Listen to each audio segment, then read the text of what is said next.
আপনারা বিভিন্ন কোচিং সেন্টারে যেতে যেতে বরিশাড়া হয়ে গেছেন। অর্থাৎ যেখানে মাছ ধরতে মানুষ যায় বড়শি নিয়া, সেখানে দেখবেন যে কোনো কোনো মাছ খুব চালাক হয়ে যায়, একটু একটু আদার খাইয়া চলে যায়, কিন্তু বড়শিতে লাগে না। আপনারা কিন্তু ঠিক সেই রকম হয়ে গেছেন, কারোর বড়শিতে লাগেন না।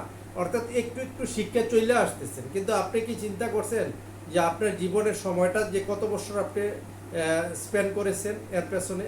কিন্তু এই সময়টা স্পেন্ড করলে আপনি যদি এই সময়টার মধ্যে, আমার জানা মতে আমার কাছে যারা পড়েছে, যে 50,000 টাকা বেতন পাইতো, আমার কাছে ইংলিশ শিখার পরে গিয়ে সে 1 লাখ টাকার উপরে অন্য জায়গায় স্যালারিতে চাকরি করতেছে। চাকরির অভাব নাই, ইংলিশ জানলে চাকরির অভাব নাই।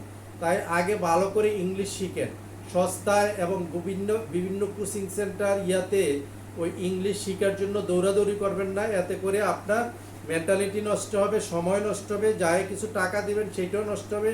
এই ধরনের প্রতারণায় পড়বেন না। ওকে, আপ টু দি স্টুডেন্ট।